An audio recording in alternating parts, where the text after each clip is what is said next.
Survivor is Judith Einhorn. Today is May 26, 1996. I am Devorah Cohn. We are taping in Brooklyn, New York, United States of America, and the language is English. Survivor is Judith Einhorn, Judith Einhorn. Today is May 26, 1996. I am Devorah Cohn, Dvorahkohn.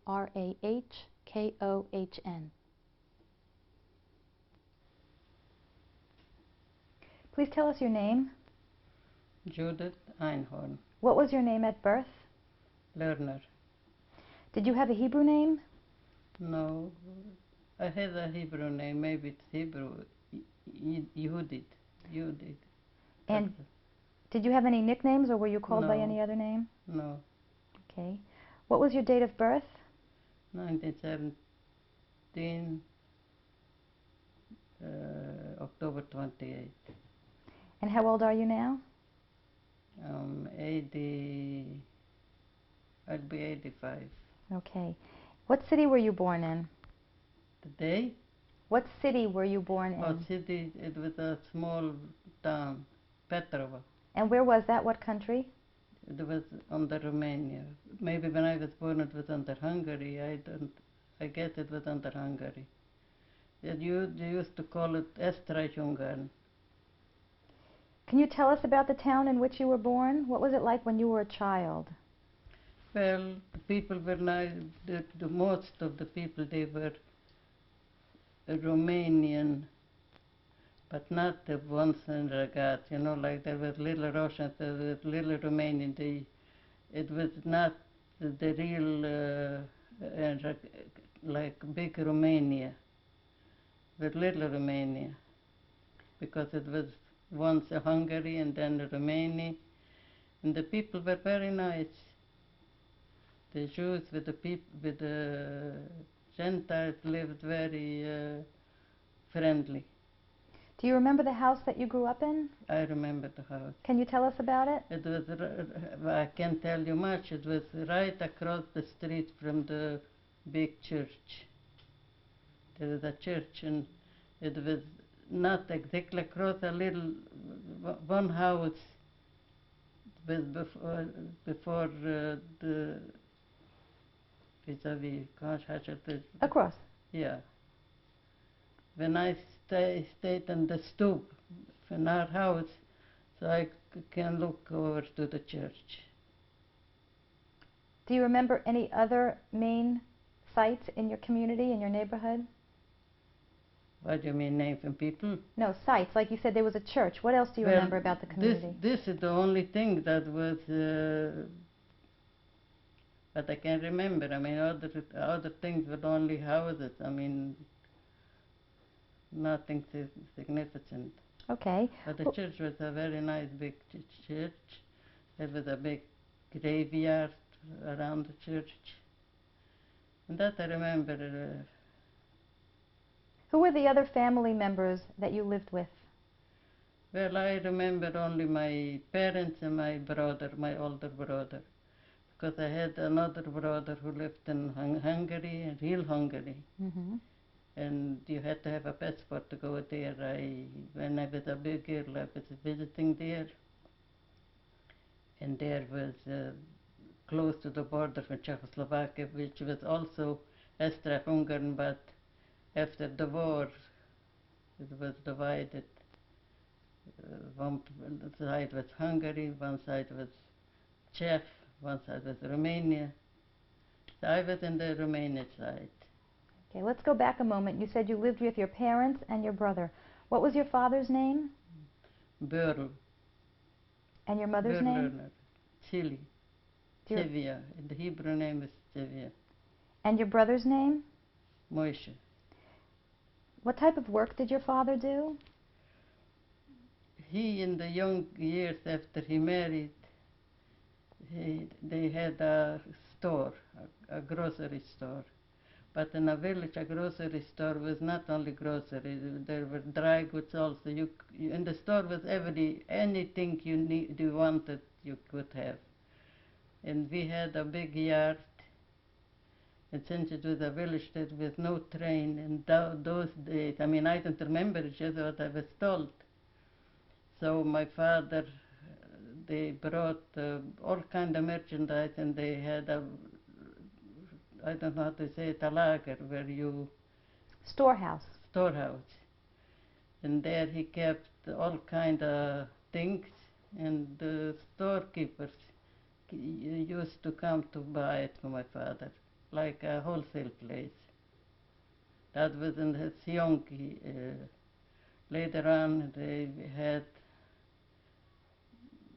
you know, the store was not only with the groceries, but we had also liquors, we had tobacco, I mean, all kind of cigarettes, cigars, and you used to call it a traffic, a licenza traffic, I mean, in Yiddish. In English, I don't know so good to express. You're doing fine. What type of activities did your father do during his free time? He was only learning, always with his book open and always studying. Was it secular studies or Judaic studies? I didn't understand the question. Did he study modern or only Jewish studies? Jewish, the Bible, all those books, I mean, and history and religious things. And what type of work did your mother do? My mother was a housewife, had a big garden, had children, and she used to sell in the store. My father helped out also, but my mother did the most. And what did your brother do? He went to yeshiva, because there was, in a town there was only till a certain age school, it's a Hebrew school. And another school he didn't go because the Romanian teacher was a very anti-Semite. He wouldn't let the Jewish children learn. So we had to have a private teacher, I mean, who came to the house and taught the children. Do you remember any other relatives besides your father and mother and Well, brother? I had an uncle who lived nearby, my father's brother, What was his name? Moshe, And his last name? learner, of course. And what did he do? He was by the Kabbalah, I don't know how to say it. I mean, also when you have to kill chickens, or you had to have a pet Permit? permit. So he was the one who gave out the permits. Was he married? He was married and had a son. Do you remember his wife's name? His wife's name was Leah. And his son's name? His son's name was Yerucham Wolf, after my grandfather, my father's father. He had an only son. He was born 10 years after his marriage. Any other relatives from your town that you remember? No, well, some cousins. There was one Moshe Magid. Magid was his name, and he used to work in the Primaria, how you call it, like City Hall. I don't know, I'm just... So he was there, he worked for the notar, I don't know how you call it. Notary? Notary, yeah. Can you tell us about your daily life as a child? What did you do every day? Well, my mother taught me also the books, since I didn't go to school. So she taught me to read, to write, to Numbers? Math? math. And later on, I helped her. She taught, you know, the thing is, we went broke because the people, the preacher used to come to the Friday, let's say, to the house, to the store, and ask for expensive things. But and then they didn't buy it. They just watched where the place where we took it out from. And then they came Saturday. We said, we don't sell on Saturday. We are not supposed to do business on Saturday. They said, you don't have to. We'll take it ourselves.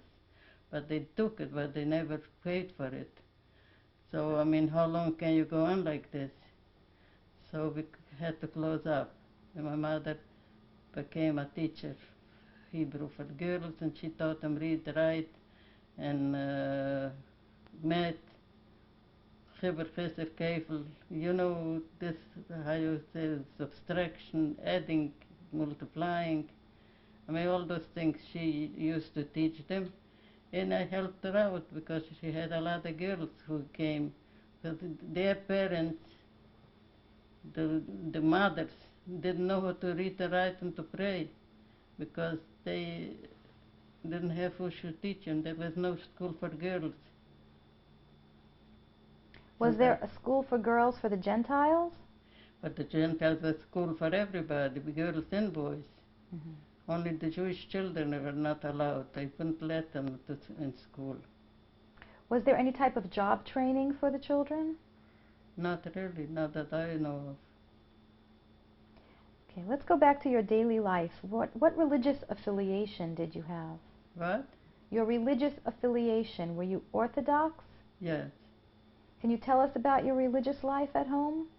Well, nothing much to tell. I had to pray in the morning before I went out to play with the children. I had to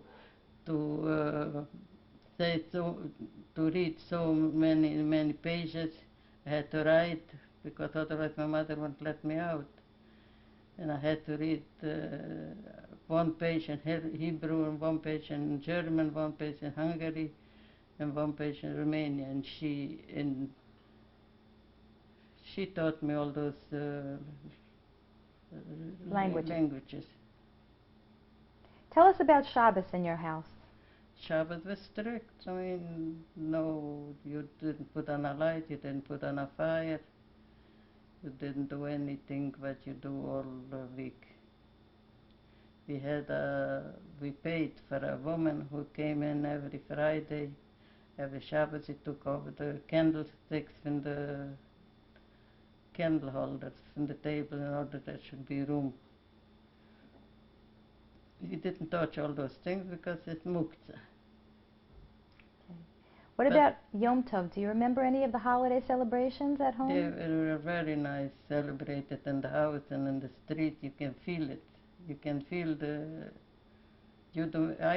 since home I don't feel a Yom Tov like I used to feel at home. What was so special? Tell us what was special about it. I don't know, maybe the spirit, maybe the air.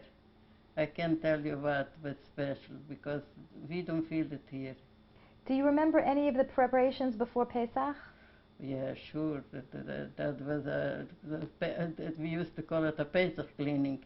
Every corner, every little space, everything was scrubbed and cleaned and dusted and washed. Everything was like new. And what about the holiday itself?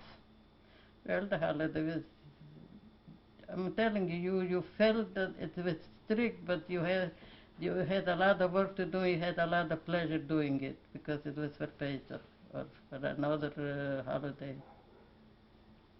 You went to shul, I mean, you felt that you were, see, when you went to, like, Memorial Day, yesterday we had a Memorial Day, so you felt that you have the people you mentioned, you name by name, you felt that the people are there around you.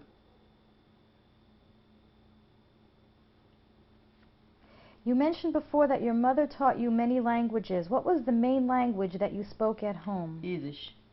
Was that the language in the community as well? The Jewish people, everybody spoke Yiddish. Were there many Jews in your community?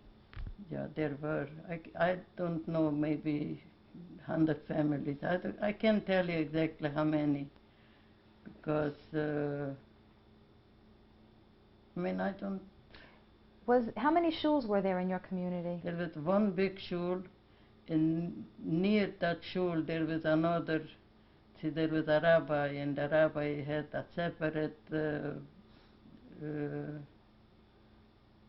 Beit house, a separate shul, because he used to daven longer than in the other shul.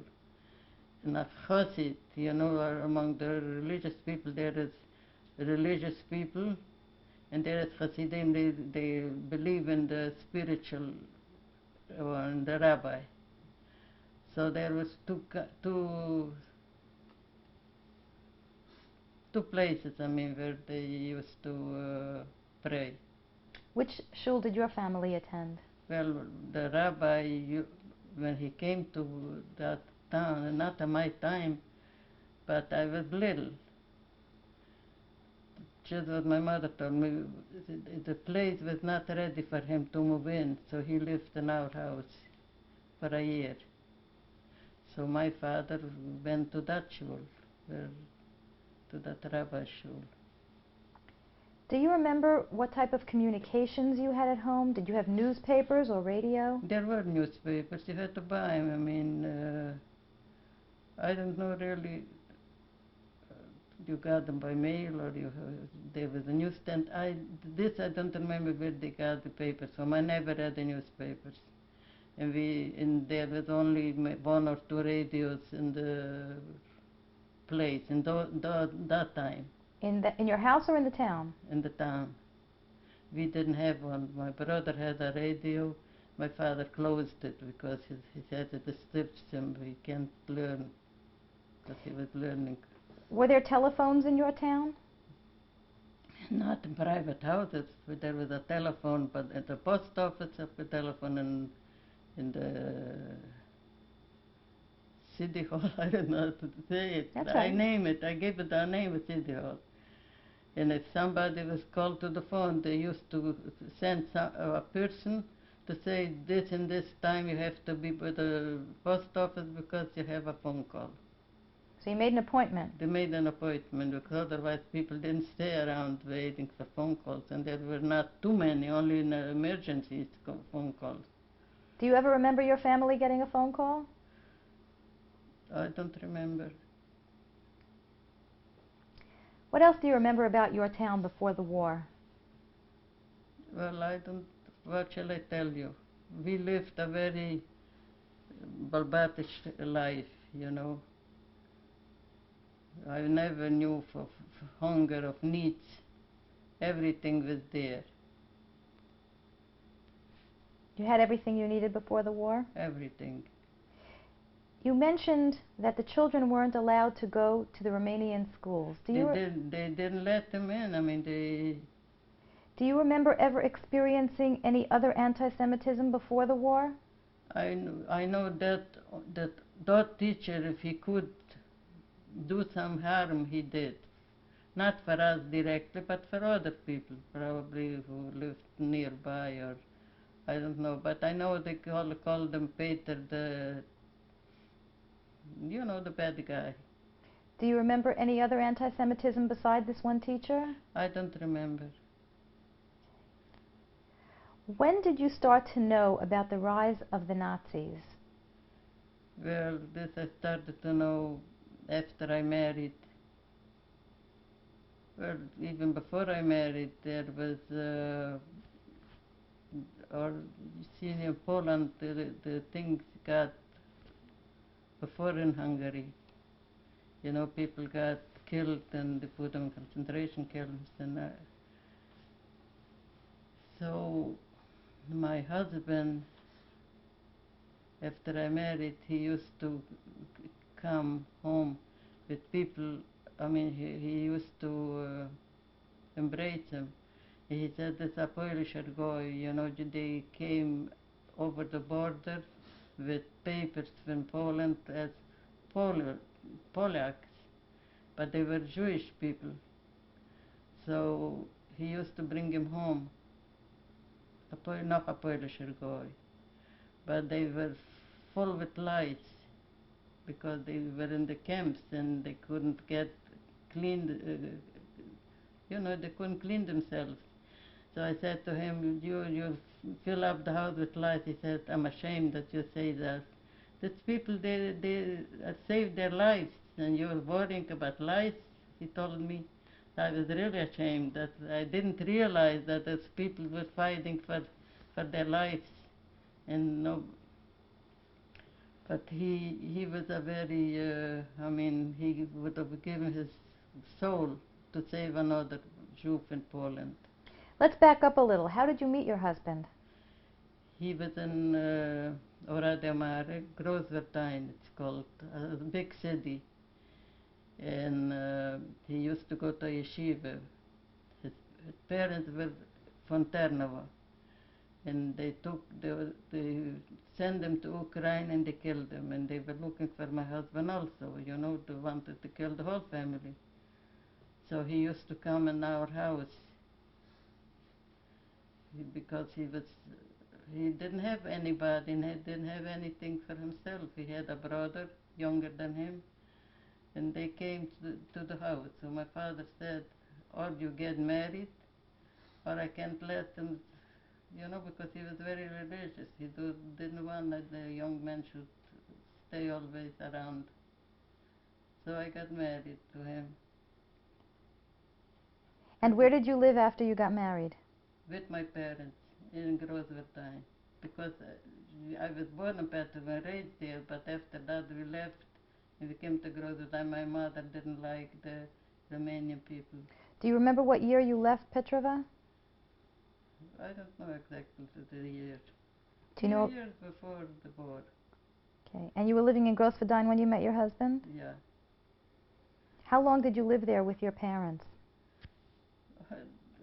I lived there when we moved to Großwerthein. We stayed there and moved there. I don't remember the year.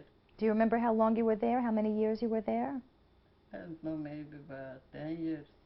Can you tell me about the life in Großwerthein? Well, in Großwerthein it was very nice. I didn't have to do with anybody, just the people, the Jewish people, the people my husband knew, the people my father knew, because my father was very often in Großwerthein. He was a chassid at the Vision's Rebbe.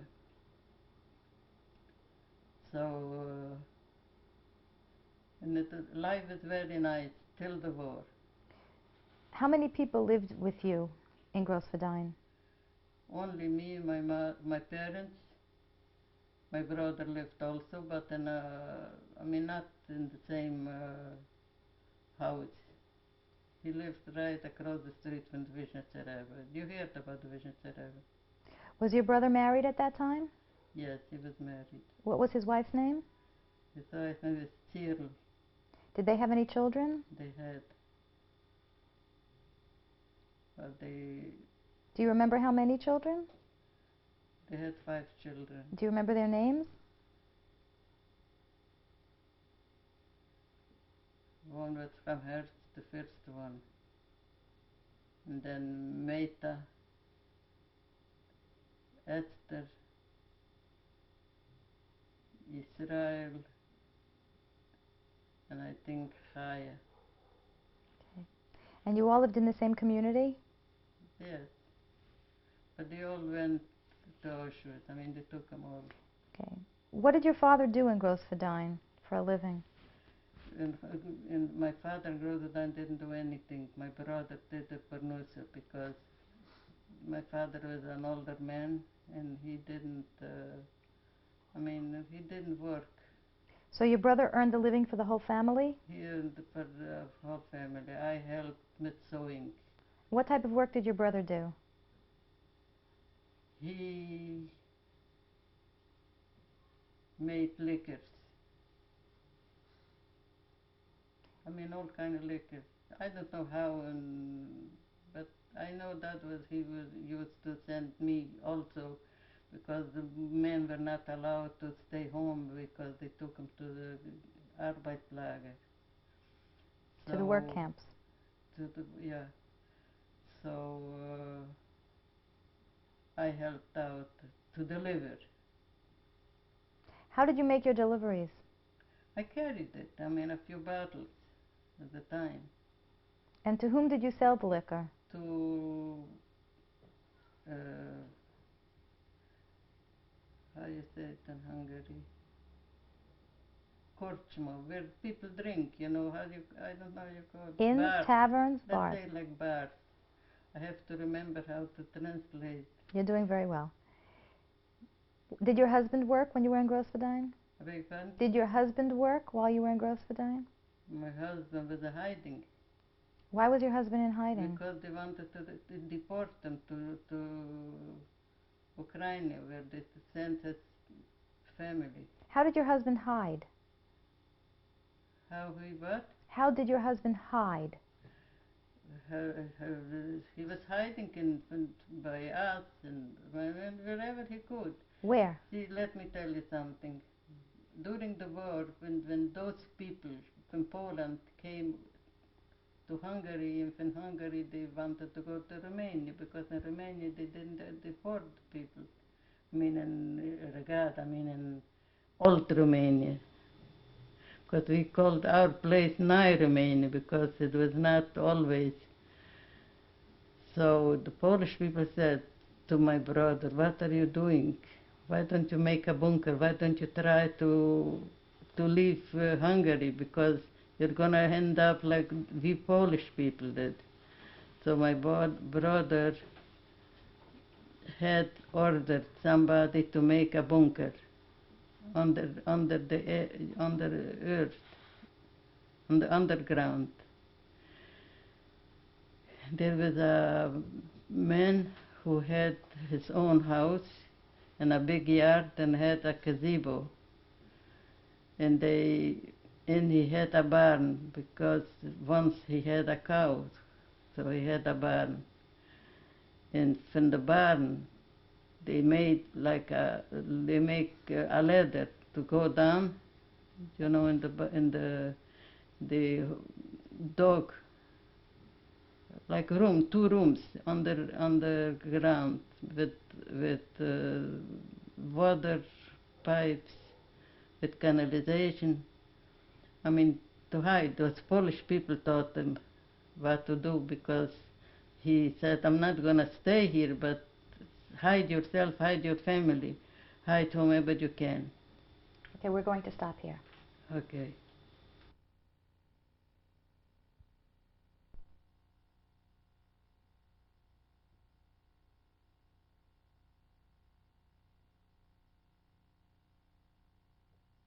Driver is Judith Einhorn. I'm Devorah Cohn. This is tape number 2. You were telling us about building a bunker. There was a man who had his own house, and so my brother told him if he would allow him to build a bunker to his whole family, and our family can be saved, he'll stay in that bunker. My mother used to bake. I mean, in the bunker you have to have food. So she baked bread, white flour, oil and eggs, no water. And she baked it and then rebaked it again. She cut it up and sliced it and rebaked it. It was like toast. I mean, crisp. And we had sacks filled up. We bought in the black market flour, because there was everything in carts. And we had to buy it in Schwarz Market, you know, in the black market. Where did you have money to buy things on the black market? Well, we had money when we did business. I mean, we made more than we used up. We always saved. In the savings, this time we used up the savings. We didn't leave any money. So things which can stay and not get ruined. We didn't know how long we'll have to stay in the bunker. So we filled up new sacks, a sack, you know, Sacks, right? with those bread, so we should have food. Water we had flowing water because it was under. And when you went down, nobody could see that there is a bunker, because you had to go in the barn, and there was a place where you feed cows or horses, whatever you have, and there was hay. But if you remove the hay, there was a ladder to go down to the bunker. And in the bunker there was, in four sides there were holes. We should have fresh air. My brother told me, like now 52 years ago, before Shavuos, he said, you go down and see if you'll be able to breathe, because I was pregnant. If you'll be able to breathe. My husband was there already, and some more people were there, some two brothers, two yeshiva bocharim. I mean, whoever participated in the bunker, you know. Do you remember how many people participated? I remember it was 2, 3, 4, 6, 8 people. And among them was my husband. My husband was there from before, because they were at night they used to go from house to house and gather the men. Who gathered the men? The police. The police of which country? The In Hungarian Großverdijn. The Großverdijn In police? Hungary. The Hungarian police were gathering them. Hungary, yeah. They gathered the people to send them out to camp. How did you know that they were the police? Then they were the Gestapo. I don't know what they were. I didn't see them. I know just they used to gather the people and they disappeared. So the men were hiding. My brother said to my husband, you better go and hide. They shouldn't catch you in the street. So I say the police, because I didn't see them. I know only he was there. And Erev Shavuos, my brother told me to go and see if I'll be able to exist. Do you remember what year this was? In 44. 1944, in the springtime of 1944. Yeah. And I went down, but I could breathe because there was air. And my mother gave me a thermos bottle with hot soup because I was craving for it. And she said she would come with my father also, but my father was coughing that time. And my brother was afraid that he'll cough, then, you know, somebody will hear him. And he will be all in danger. So my mother said, I'll stay with father till he gets better. But the day after Shavuos, like today, they gathered all the people from the ghetto, because there were groups. I mean the ghetto every day, every few days, they sent other transport away. So this one was after Shavuos, when my parents were taken away. When you were living in Großverdijn before the bunker, yeah, the city was already a ghetto? No. Was there a ghetto in Großverdijn? It was a ghetto when they took us from our apartment, and the Vision Rebbe's house was in the ghetto. My brother's house was in the ghetto, because it so happened the bunker was also in the ghetto, but before it was no ghetto. We didn't know where they were going to make the ghetto, and we didn't know it was going to be a ghetto. Just the Polish people told us, be aware, because they're going to make a ghetto. Because the Polish people, they knew already, they had it from before. How did these Polish people get to you? I'm telling you, when they came over, they came to the Rebbe. But how did they travel? I don't know. They had passports, Polish names, passports.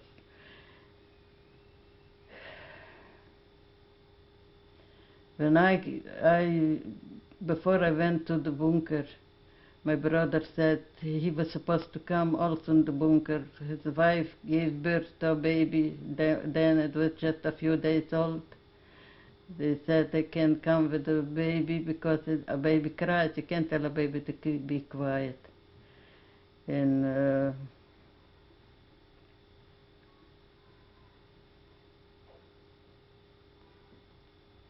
How long did you stay in the bunker? I don't know. Do you have any idea approximately? Maybe a month. I can't tell you because day and I didn't know when it was day, when it was night. We had candles there, but it doesn't tell you a lot. When did you come out of the bunker? When I didn't know that when the time is, to give birth. When it was time for you to give birth? I didn't know, that what time, how long I was in the bunker. Mm-hmm. So there was, near that bunker, there was in the other street, there was a cleaning factory. And we said when we'll hear the machines work, we'll know that the bunker is open. And once we heard the machines working, so I said to my husband, I think this is the time.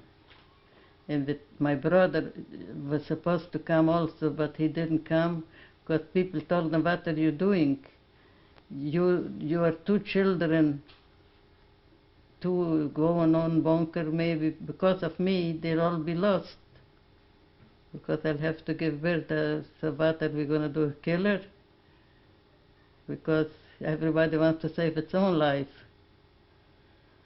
So they told my brother he should go in the bunker because by the Rebbe, across the business Rebbe, across the street, there was also a bunker in their basement.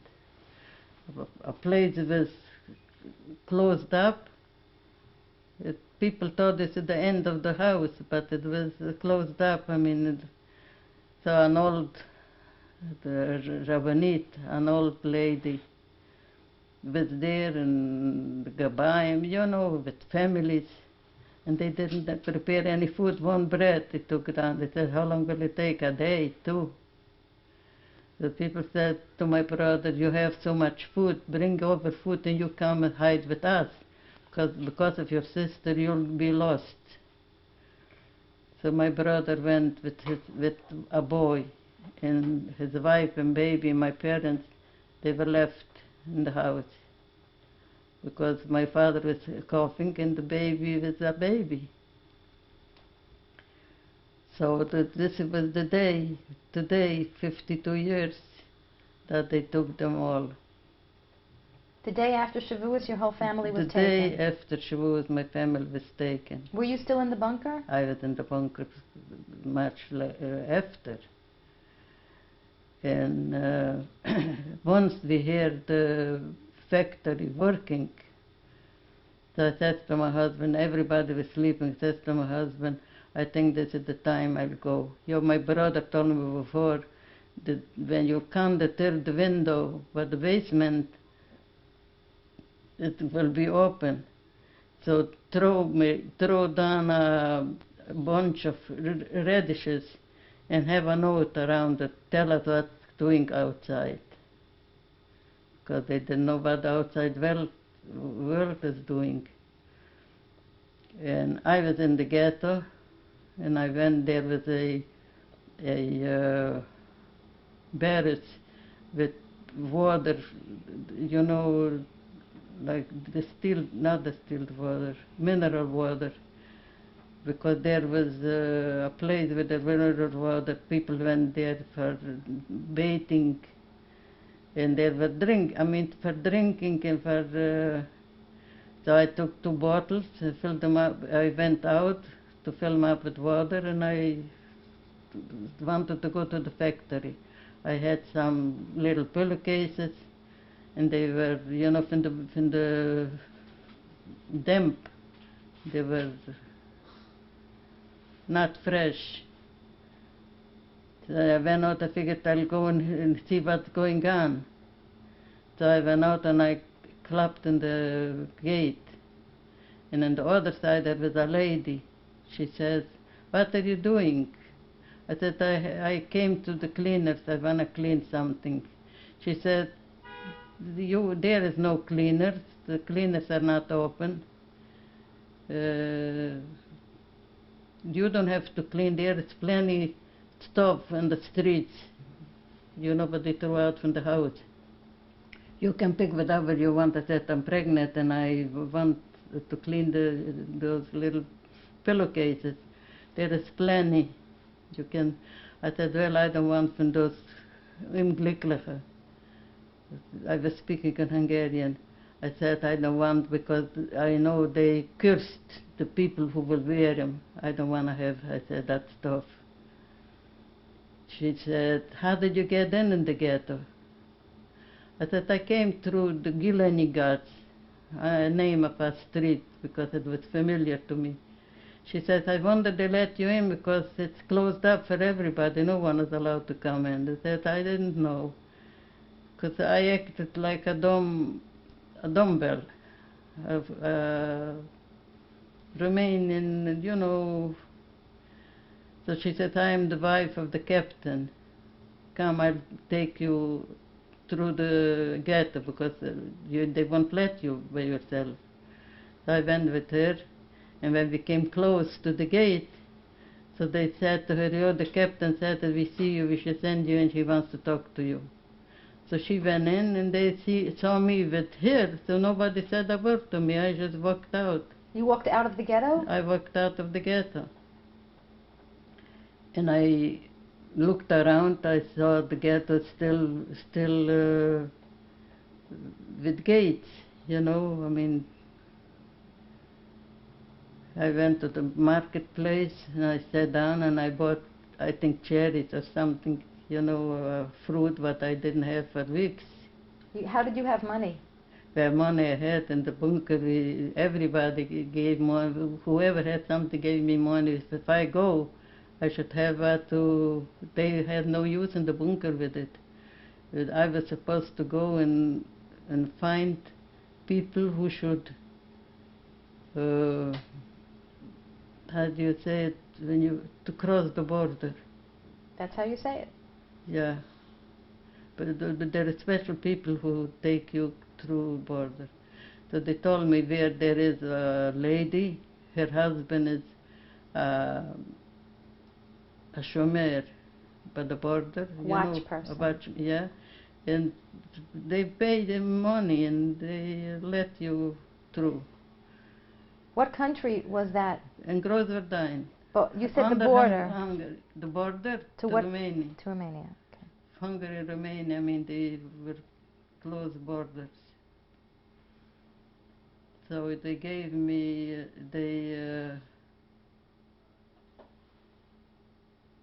You said that you left the ghetto and you were buying some kind of fruit or cherries? I was buying, and all of a sudden somebody put the hand around my eyes. I got scared, but I didn't say a word. I looked who it is. It was the Hausmeister's daughter.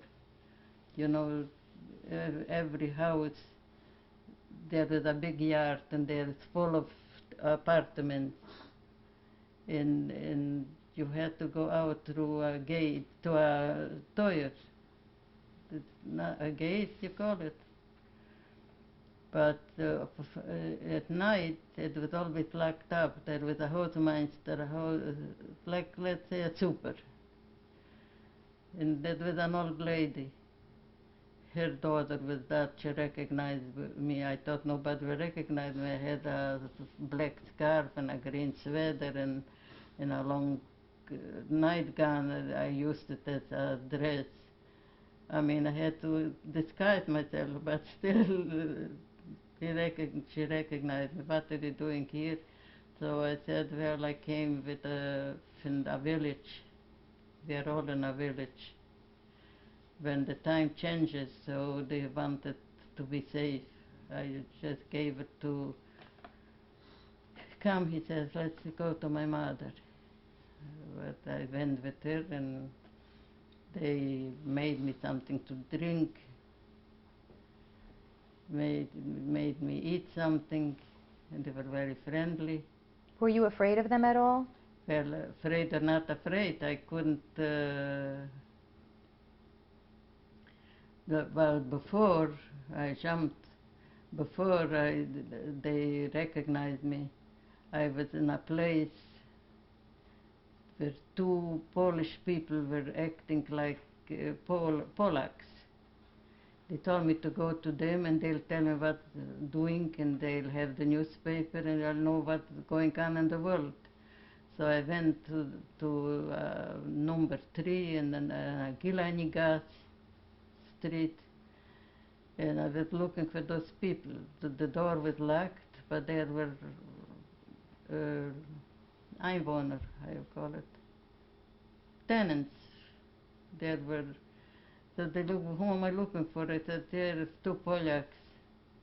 And I live in a village and I sold them chickens and eggs and they said when I'll have some more when I should come in because there is a big Noordpiot there, a big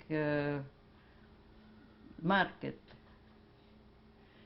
And now we came in, I came to tell them what they need they should buy.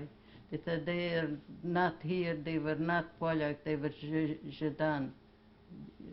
Jewish people, they called them.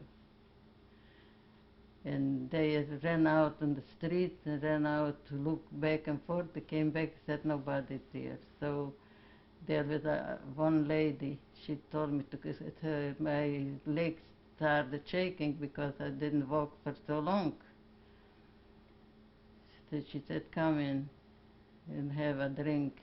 And she tells me she has a son for 17 years and he's in the Hitler Jugend. Do you know what that means? The Hitler Youth. The Hitler Jugend, the young Hitler. Hitler Youth. Youth, that's right. And she's afraid because he's Jewish, her husband was Jewish, and I don't know what. She tells me the whole story. And she said this house was watched for 2 weeks because since they caught those two Polish people, so they're watching whoever comes and wants to communicate with them, they should catch them also. But since in those 2 weeks nobody was around, so they didn't have anyone to point at me. And he has to go to Germany, her boy, and she doesn't have a backpack. I said, well, I worked by a Jewish person because in the ghetto there was one who by hand he sewed to make backpacks for people. I saw how he did it. So I said, I work by a person and I know how to make him, I'll make you one. Because I was glad I'll have a place where to sit down. I was sitting there and I was sleeping by her. And then the fourth day, that super daughter recognized me. See, because I jumped, because it's so long already that. So. Did you make the backpack for her? I made it. I sewed it, I made it, and I remember she cooked green beans. That was new, and she wanted to give me chicken. I said, since I was pregnant, I can't eat meat because the guy tell her that I don't eat rice. So, and after that, and she told me she sells in the market all clothing, all things. When was in the ghetto, but there are people who were stealing and give it to them to sell it. So gave it for a little money and they sell it for profit. So she said she has two people, they're going to come and bring her some merchandise. So I said to her, I need to go to Romania because I have to give birth to my baby and I don't want him to be born here under the Hungarian people. Because Hungary and Romania, they were not good friends. So I need a place where to insure myself, a midwife. She said she has a friend who brings her merchandise. His mother is a midwife, and they'll see me a place. And of course, she lives in Romania. they'll have to take me over the border. And I said, I promised my brother that if I go out, I'll try to save them. I mean, to make them be taken out from the bunker into Romania. Me, they wanted to take in the middle of the day. They said, since I am Christian, but the Jewish people, $300 a head. Were you using your own name at that time? No. What name were you using? I was using Cleordean Irina. How did you... I had a neighbor across the street, well, this is not now. That time they know who I was. I didn't have to hide my name because they knew who I was. They recognized me. After my child was born, I used another name. Okay, then we'll get to that part. Yeah. You were telling us about the cost of $300 per Jewish head. Yeah. So I told them how many there are, and me they take for free, in the day. I said, no, I'm not going, I'll be the last. I wanted to make sure that they are safe, because I figured I couldn't live with myself, that I save myself and let the others, helpless. Perish. So they went, and so what happened later, I'll tell you later. But first, I can't talk, I'm just thinking, what comes first. But the super, I was there was a woman who had a boyfriend, the man who delivered the mail, the mailman. And they had a little girl, and that little girl saw me in the street. But I was trying to get into the ghetto and do what my brother told me, to throw in a little note. Couldn't get in because it was all boarded up. But at one place there was a board missing, but it was too small an opening for my big stomach. So I always went to check if I could get in, to tell him what is going outside. I mean, I was stupid, but anyway, I tried because it was a promise. And I wanted to go out. The super told me, don't go out now, it's not safe. So she held me there for 3 days. And then she came, she said, now you can go. And I went to one of those houses where the guy said that his mother is a midwife. And as I went, and of course I stopped on a gate and I looked at the pictures, the trees. And then somebody comes and puts his hand on my shoulder. He says, no, let's go in. I said, where? He said, you stopped here by the south. I said, I stopped to admire the pictures. So don't lie to us anything, we know who you are. Because the postman, he knew who I was. They came behind me, but I didn't know they followed me. They wanted me to lead them to and when in the third house there was that guy, so I said, he doesn't know that I am Jewish. He wanted to help me through his mother. What happened, I don't know, but me they took right away to jail and asked me where I was and where the others are. Who took you to jail? That was a detective who put his hand on my... Was he Hungarian or Romanian? I don't know. That time it was under Hungary. It must have been a Hungarian. Do you know the name of the jail? No. I don't know. I never heard about jails, and I didn't know that they have names also. I knew the Großverdine in jail, but if there is one jail or many jails, I wouldn't know. So I said there is no one. I was lying. They said you said that there were more jail, more. I said, so where were you hiding? So I told them I was hiding in my brother's place.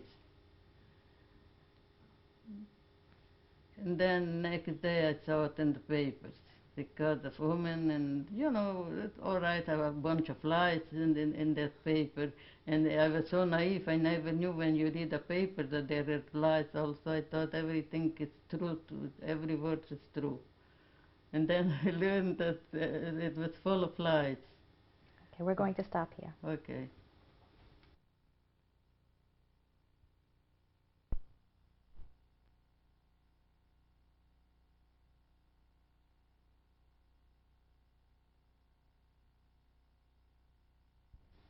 Survivor is Judith Einhorn. I'm Devorah Cohn. This is tape number 3. Can you please tell us more about being in jail in Großverdine? Yeah, in jail, before they locked me in, of course they took away my possessions, whatever I have. I had some jewelry on me. I had in Israel, my grandmother, my mother's parents, they lived in Israel. And she sent beads. I mean, and everything was very precious because the grandmother sent it and because it's in the Holy Land. So I had them on my neck. They tore it apart and, and they fell on the floor. So I was bending down and there was a young man, he was bending down to help me. He said, put it down, don't help her. But I thought he must have been a Jewish guy who wanted to help, but who's going to help a Jewish woman to? I picked up whatever I could, and they let me keep them. They took off my values.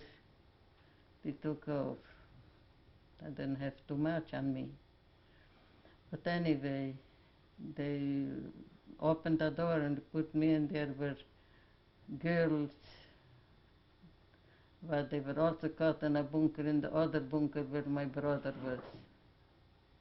So she told me that my brother and my husband are also in jail. I mean, because men were kept separate and women were separate. And my husband thought I was dead already because they told them that I am dead. And my brother is also. And when I don't know, we were there a few days, when they loaded us in trains. So, they brought us to Budapest. There was a Toland's house, they called it also a jail, but they gathered the people. When there were a lot of people, then they shipped them to Auschwitz. They shipped them to Scharwar, with the border from Austria, Österreichische Grenze. There was a silk factory. And in that silk factory, they concentrated the people from all over where which they couldn't gather from the ghettos. They gathered them from around, from outside. So in the train going to Budapest, I was talking to my brother. I said, I could have been in Romania, and I didn't go because I wouldn't go without knowing that you were safe. I said I couldn't live with myself if I would know that I saved myself and I let you were depending on me, and I let you down. He says, in a time like this, everybody has to look out for themselves. You risk your life for my life. I said, this is what I understood. It has to be this how. I said I couldn't have lived with myself knowing that I saved myself. I'm selfish, and I let the other people who depended on me down. So anyway, it didn't. So he told me. He said that my husband went, see, those people who were in the bunker, but I told you that I promised, I gave them, they went down and they shaved them all because they were all with beards because they didn't shave in the bunker. They shaved them and they told them they'll come tomorrow and pick him up because they're taking him to Romania.